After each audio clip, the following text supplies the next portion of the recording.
Is there a doctor on board?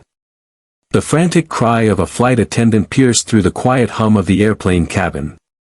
Heads turned, passengers exchanged nervous glances, and panic settled in like an invisible fog. What followed in the next 30 minutes would not only change the fate of one woman and her unborn child, but also rewrite the future of a teenager no one had paid much attention to.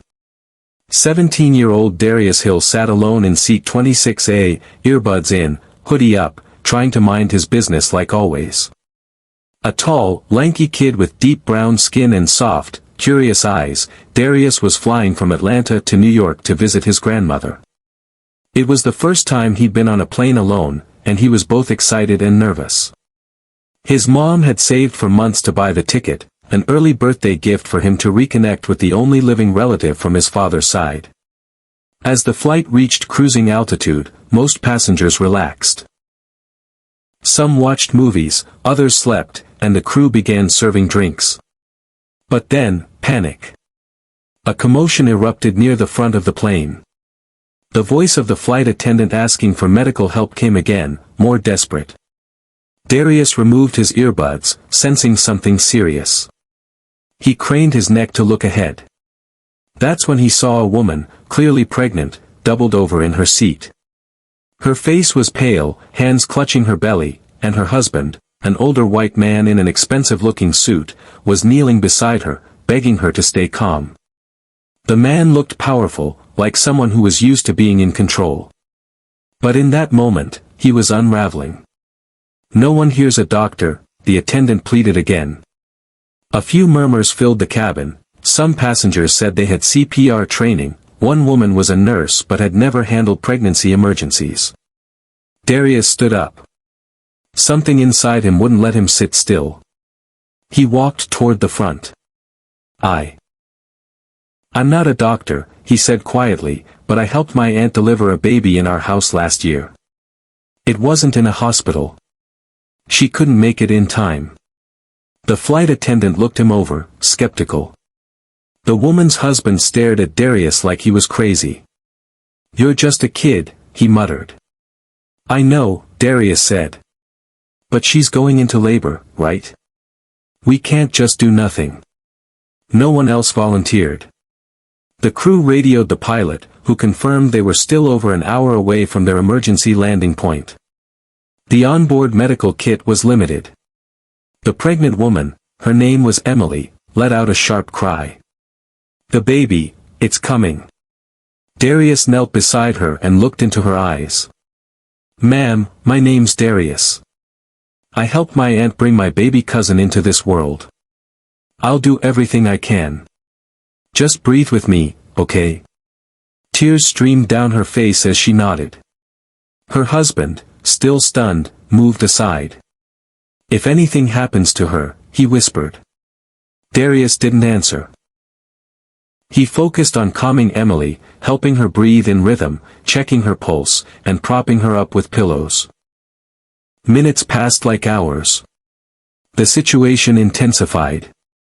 Turbulence shook the cabin lightly, adding to the tension.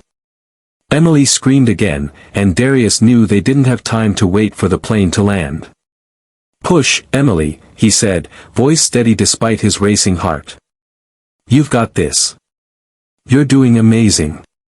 The crew had cleared the area and provided blankets, gloves, and towels. Darius kept coaching Emily through every contraction, guiding her with a maturity far beyond his years. Finally, after a final push and a cry that felt like the breaking of a storm, a tiny wail cut through the cabin. A baby girl. Darius wrapped her in a towel and held her up gently. The entire cabin erupted in applause.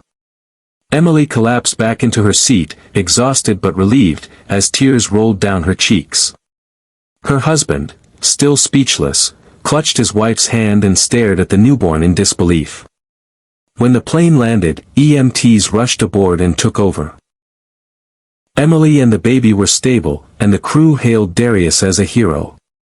Reporters caught wind of the story quickly, and by the next day, headlines read, "Teen delivers baby mid-flight, saves lives with courage and heart."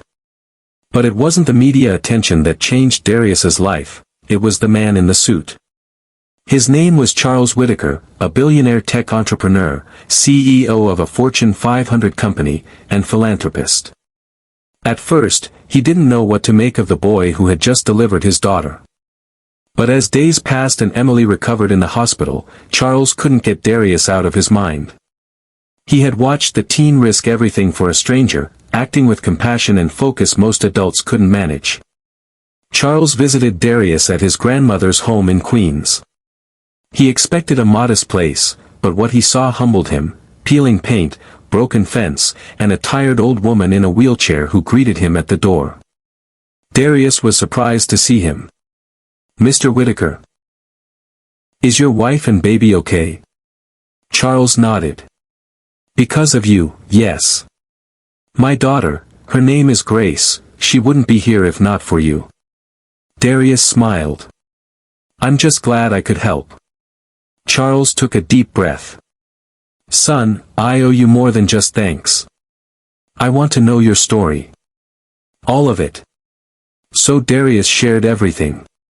How his father died in a car crash when he was 7. How his mother worked 2 jobs to keep food on the table. How he studied hard, helped at home, and volunteered at the local community center. How he learned about childbirth from helping his aunt deliver her baby when the ambulance arrived too late. Charles sat in silence. Then he asked the question that would change everything. "If you could ask for anything, anything at all, what would it be?" Darius hesitated. "I don't want money or fame. But," he looked at his grandmother, "I want my mom to rest. She's tired. She never complains, but I see it.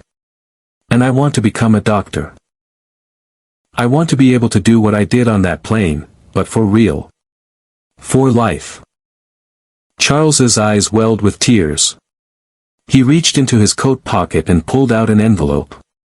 Inside was a full scholarship offer, any university, any medical school of Darius's choice. He also arranged for a new home for Darius's family, full health care for his grandmother, and a job offer for Darius's mom at one of his company branches in Atlanta. The media eventually caught wind of this too, and the story became a viral inspiration. But for Darius, none of that mattered. What mattered was that his life, and the life of a newborn named Grace, had been intertwined forever in that plane cabin. Years later, Darius stood in a white coat, stethoscope around his neck, about to deliver his first baby as a certified doctor. On the wall of his office hung a photo, him at 17, holding a newborn baby girl with tear-streaked cheeks and a wide, trembling smile. Below it was a plaque that read, "Sometimes the people who seem the smallest, make the biggest difference." He never forgot that flight. Nor did Charles, who visited often with Emily and Grace, now a wide-eyed little girl who called Darius Uncle D. In the end, Darius didn't just deliver a baby. He delivered hope, to a family, to himself, and to everyone who hears his story. Because true greatness doesn't always wear a suit. Sometimes, it wears a hoodie, carries old earbuds, and sits quietly in seat 26A, waiting for the moment that will change everything.